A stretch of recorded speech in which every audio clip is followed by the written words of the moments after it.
सुजाउद्दौला, शाह आलम और मीर कासिम ये तीनों मिल करके लड़ रहे थे अंग्रेजों से। इस तरह से जो आपको इस प्रश्न का उत्तर लगाना था, चंदेल यानी ऑप्शन ए। ऐसी हवाएं, ऐसी पौने जिनमें ऋतुवत परिवर्तन होता, वो ये एक्सप्लेन करते हैं कि कैसे सीजन बदलने पर इनका डायरेक्शन चेंज हो जाता है। यानी जब गुप्ता एम्पायर डिसइंटीग्रेटेड हो गया तो उसके आप सबसे खेद व्यक्त करता हूं कि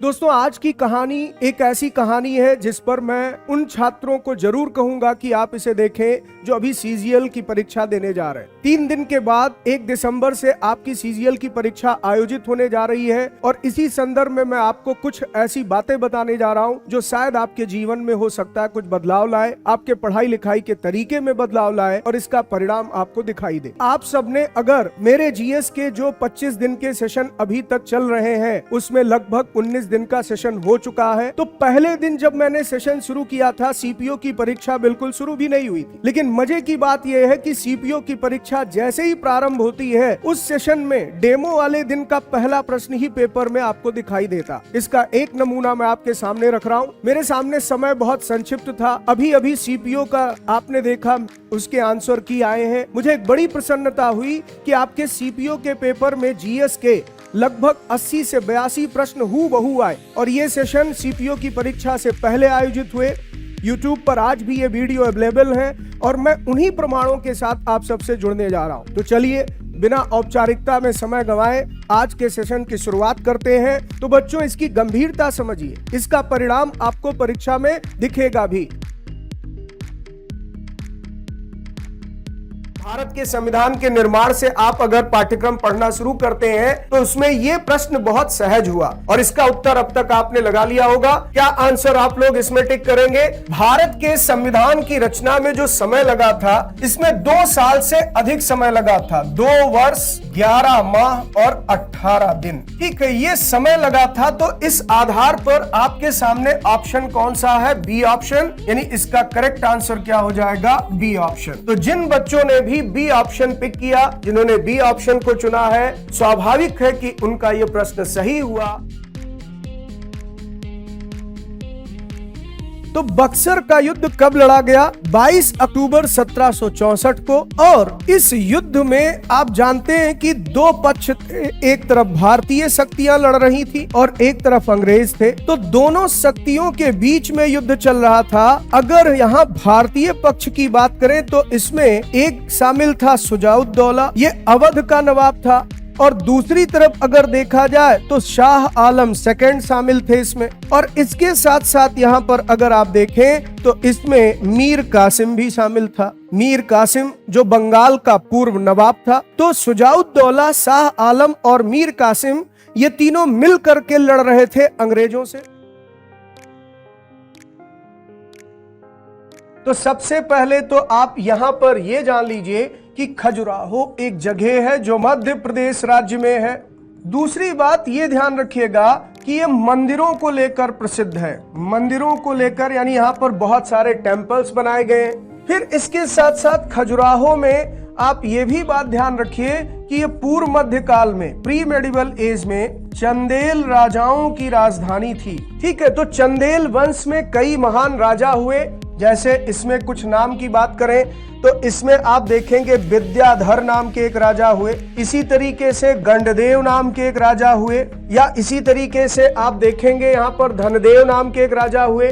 तो इन लोगों ने मंदिरों का निर्माण करवाया था खजुराहो में। खजुराहो इनकी राजधानी हुआ करती थी और ये वर्तमान में मध्य प्रदेश राज्य में है। और इस तरह से जो आपको इस प्रश्न का उत्तर लगाना था वो मिल गया होगा आपको आंसर, चंदेल यानी ऑप्शन ए। तो पूछा है भारतीय मानसून। देखिए, वैसे तो मानसून की खोज पर क्या बताया था मैंने, जब इसके खोज की बात करते तो एक अरब नाविक थे, विद्वान थे, उनका नाम था हिप्पालस। इनको श्रेय दिया जाता। लेकिन इसका पहली बार सटीक विवरण किसने दिया था, तो ये भी मैंने चर्चा की थी कि इसका पहली बार सटीक विवरण प्रस्तुत किया था अल मसूदी ने।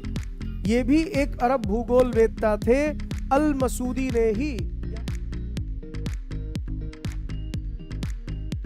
तो सती प्रथा क्या था कि जब किसी महिला के पति की मृत्यु होती थी तो वो महिला अपने पति की चिता पर बैठ करके आत्मदाह कर लेती थी, यानी उसी के साथ जल जाती थी। तो ये एक तरीके के सुसाइडल कस्टम था कि आत्महत्या या आत्मदाह किया जा रहा है, और इसी को धीरे धीरे धार्मिक मान्यता मिल गई और ये मध्यकाल में बहुत ज्यादा प्रचलन में आ गई, ये प्रथा बन गई। तो इस प्रथा के विरुद्ध एक बहुत बड़ा जन जागरण शुरू किया राजा राम मोहन राय ने, और फिर इनको सपोर्ट मिला उस समय के governor general Lord William Bentinck का, और लॉर्ड विलियम बेंटिक ने इसके विरोध में एक कानून बनाया जिसे नियम 17 के नाम से जानते हैं, रूल 17। तो रूल 17 नाम से इन्होंने एक रेगुलेशन पास कर दिया, और इसमें ये नियम बना दिया गया कि अगर किसी महिला को सती किया जाता है तो ये एक जुर्म माना जाएगा और ये दंडनीय अपराध होगा, पनिशेबल ऑफेंस होगा।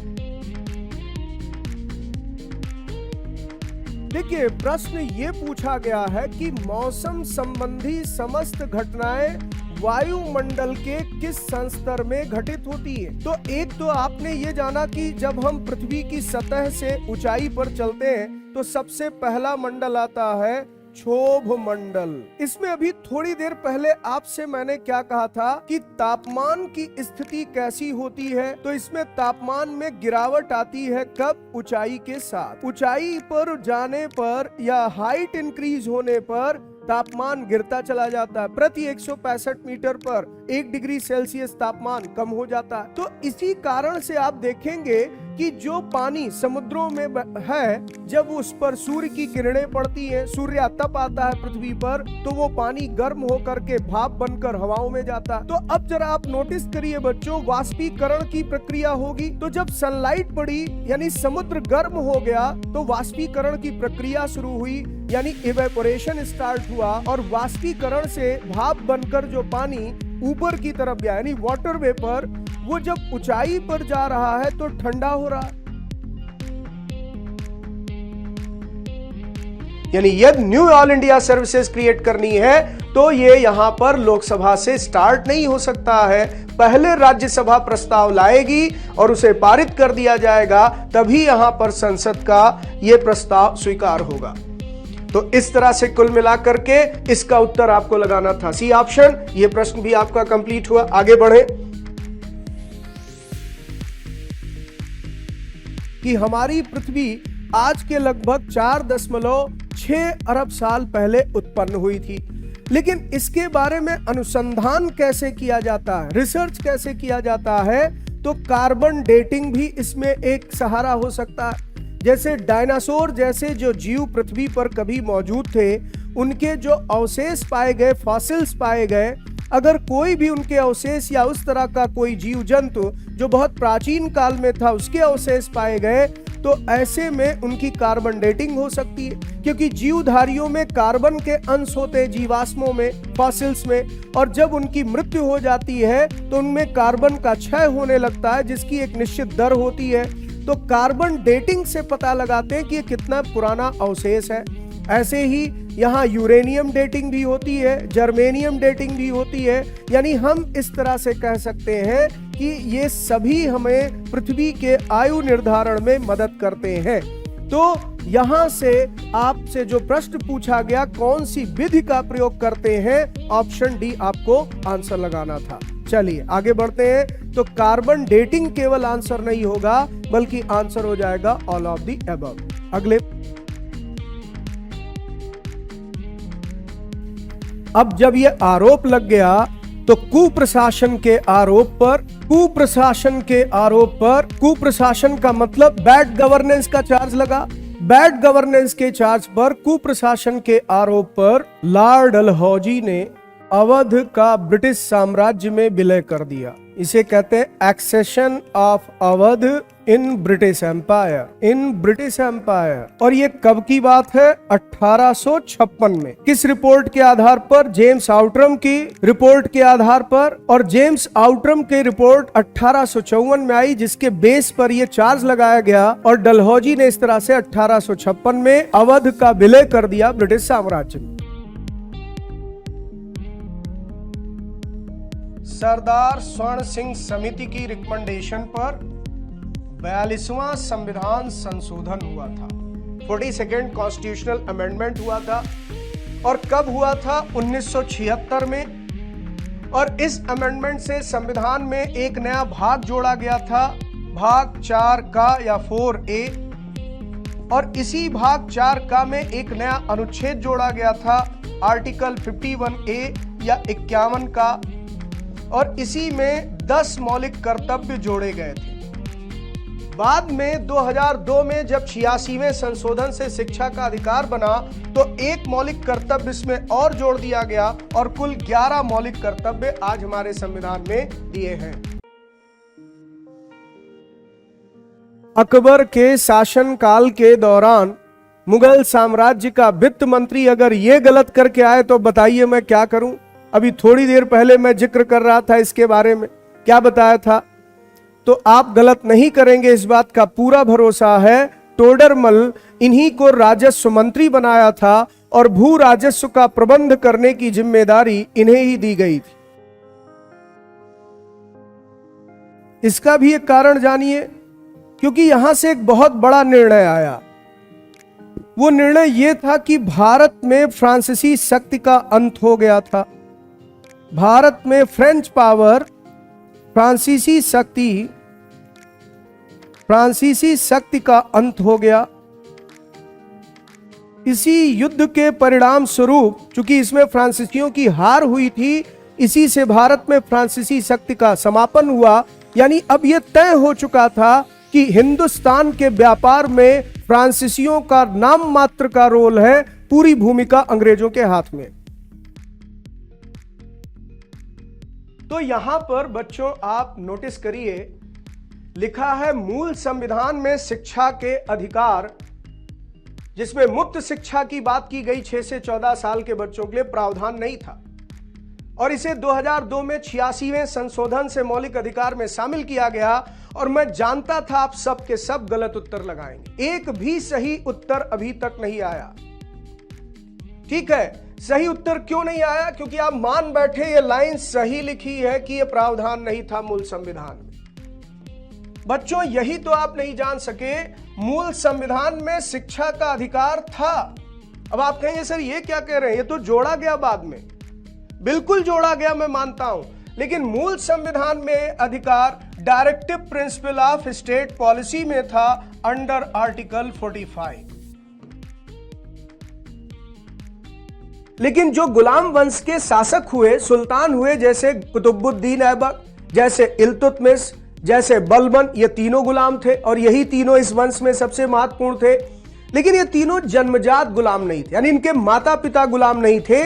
और इसीलिए इतिहासकार अजीज अहमद कहते हैं कि गुलाम वंश का शासक इन्हें नहीं कहा जा सकता, बल्कि इन्हें मामलूक कहना चाहिए। ठीक, तो मोक्ष, एक बात यहां पर और स्पष्ट कर दूं बच्चों कि जो जैन धर्म में मोक्ष शब्द है, इसके लिए इसमें टर्म यूज किया गया है निर्वाण। इसी को निर्वाण कहा गया है। भारत के संविधान में आपने पढ़ा है भाग 3। भाग 3 जरूर पढ़ा होगा। मैं मानता हूं कि आपके कॉन्स्टिट्यूशन के टॉपिक्स में सबसे इंपॉर्टेंट टॉपिक्स ये है जहां से बहुत प्रश्न पूछे जाते हैं। तो भाग 3 में कुल 6 मौलिक अधिकारों की चर्चा है, 6 फंडामेंटल राइट्स की चर्चा है, जिसमें से अगर आप नोटिस करेंगे तो एक जो पहला अधिकार आपका है वो आर्टिकल 14 से लेकर 18 तक दिया गया। जो दूसरा अधिकार आपका है वो आर्टिकल 19 से लेकर 22 तक दिया गया। जो तीसरा अधिकार आपका है वो आर्टिकल 23 और 24 में दिया गया।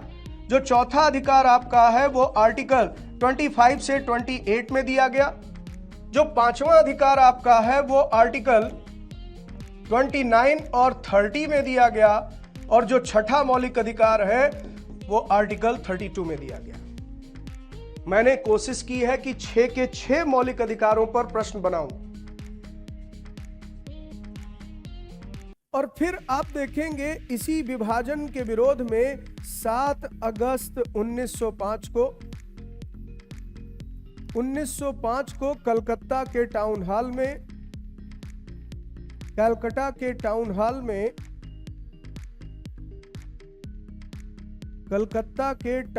में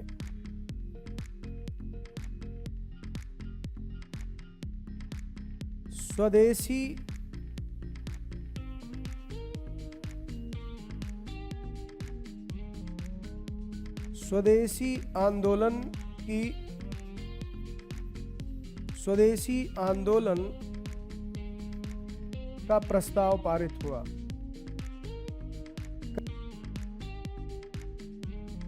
तो वो दृढ़ भूखंड जिस पर महाद्वीप है उसी को पृथ्वी की प्लेट कहा जाता है।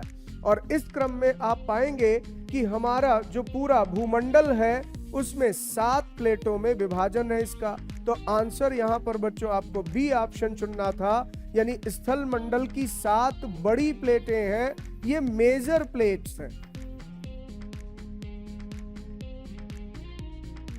तो यहां पर बच्चों प्रश्न है कि कौन सा अनुच्छेद है जो अस्पृश्यता को समाप्त करता है, यानी कि अनटचेबिलिटी को एबॉलिश करता। बहुत अच्छा प्रश्न है। सबसे पहले तो अगर अस्पृश्यता शब्द ना समझ में आया हो तो बच्चों यहां पर अंग्रेजी पढ़िएगा, अनटचेबिलिटी।